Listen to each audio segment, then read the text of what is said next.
कोपरगांव नाम के गांव में माधव नाम का एक सीधा साधा और नेक दिल इंसान रहता था। माधव का उसी गांव में एक छोटा सा मिट्टी का घर था, जिसमें वह, उसकी पत्नी गंगा और उनका नन्हा बेटा रवि खुशी खुशी रहते थे। रवि का जन्म कुछ ही महीने पहले हुआ था, जिसने उनके जीवन में नई खुशियां भर दी थीं। माधव के पास पुश्तैनी जमीन तो काफी थी, लेकिन दुर्भाग्य से वह सारी जमीन बंजर थी। कड़ी मेहनत के बावजूद उस जमीन पर कोई फसल नहीं उग पाती थी। इसलिए अपने परिवार का पेट पालने के लिए माधव गांव के जमींदार ठाकुर सूरत सिंह के यहाँ काम करता था। गंगा अक्सर माधव से कहती, देखो जी, आज ठाकुर साहब के यहाँ बहुत काम होगा। मंडी से अनाज बिकने जाएगा तो शायद तुम्हें घर आने की फुर्सत भी न मिले। तुम चिंता मत करना, मैं किसी के हाथ खाना भिजवा दूंगी। माधव मुस्कुराकर कहता, ठीक है भाग्यवान, तुम अपना और रवि का ख्याल रखना। और फिर वह ठाकुर सूरत सिंह के घर काम के लिए निकल जाता। एक दोपहर जब माधव खेत में काम कर रहा था, गंगा ने उसका खाना तैयार किया। उसने सोचा, आज तो कोई दिख नहीं रहा जिसके हाथ खाना भिजवाऊं। लगता है आज मुझे ही जाना पड़ेगा। और वह सावधानी से खाने का बर्तन लेकर ठाकुर सूरत सिंह के घर की ओर चल पड़ी। रास्ते में एक झाड़ी के पास से गुजरते हुए उसे अचानक तेज दर्द महसूस हुआ। अरे, ये क्या हुआ? कुछ चुभा तो नहीं?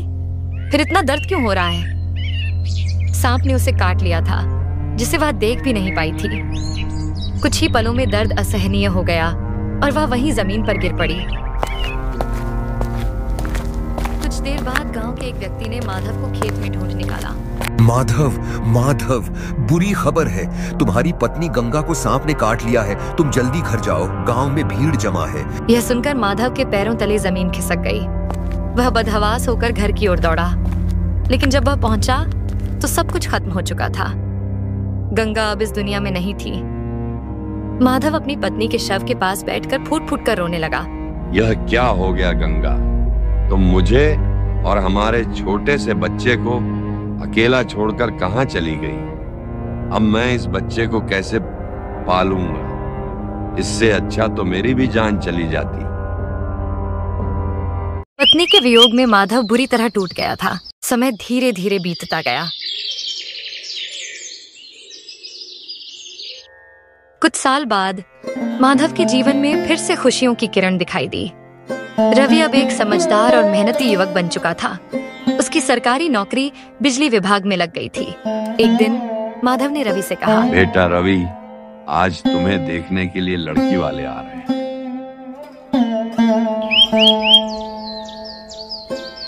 शाम को रवि को देखने के लिए मेहमान आए। माधव ने उनका आदर सत्कार किया।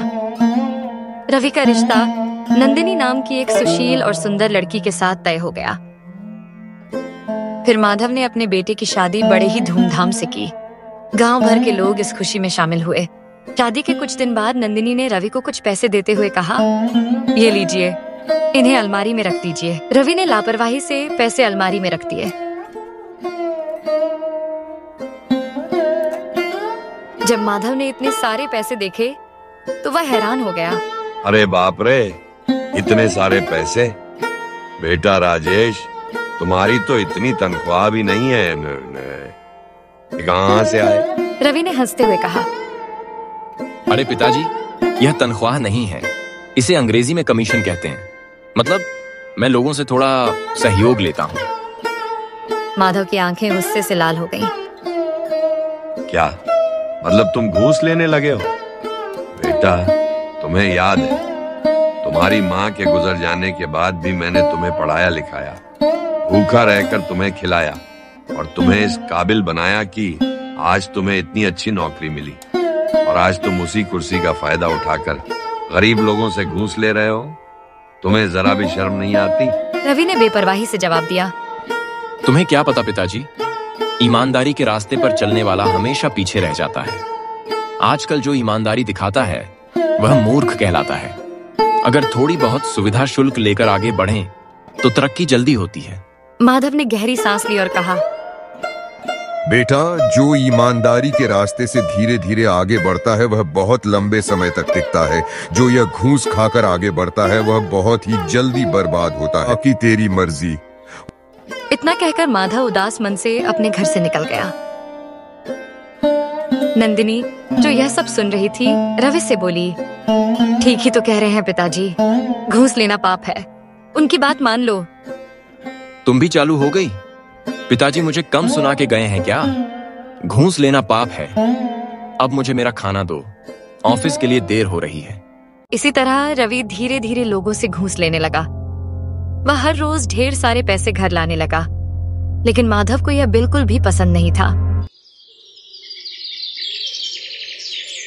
एक दिन माधव ने परेशान होकर कहा, अरे बेटा, यह मुझे बिल्कुल अच्छा नहीं लगता। तुम मेरे लिए ये लोगों से घूस खाना बंद क्यों नहीं कर देते? रवि झुंझला गया। अरे पिताजी, आप तो मेरे हाथ धोकर पीछे ही पड़ गए। घूस घूस लगा रखा है। मैं यह घूस लेना बंद नहीं कर सकता। तुम्हें मेरे साथ रहना हो तो रहो, वरना यहां से निकलो। माधव को बहुत दुख हुआ। तुम्हें जरा सी भी शर्म नहीं है? कोई भला अपने पिताजी से ऐसे बात करता है? नंदिनी ने भी रवि को समझाने की कोशिश की। वह क्या गलत कह रहे हैं? ठीक ही तो कह रहे हैं कि घूस लेना पाप है। कोई यह पाप वाप नहीं है। आजकल सब ऐसे ही काम करते हैं। और तुम ज्यादा मेरी अम्मा मत बनो। तुम्हें भी इस घर में रहना हो तो रहो, वरना तुम भी यहां से निकलो। माधव यह सुनकर टूट गया।